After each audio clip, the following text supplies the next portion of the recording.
At tinan niyo po ito mga riders, sabay po ang pakaliwa at padiretso. Tapos meron pong sign na no U-turn. At sabi po ng trainer, pwede daw po mag-U-turn. Panoorin po natin ito. Sabay ang pakaliwa at saka padiretso.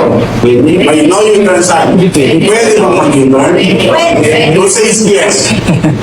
1, 2. Saan naman? Hindi kasama. Sila hindi, sabi hindi pwede. Hindi spin, hindi bang hindi nang taas ng kamay, hindi sigurado. Bahala na sila, kumahuli.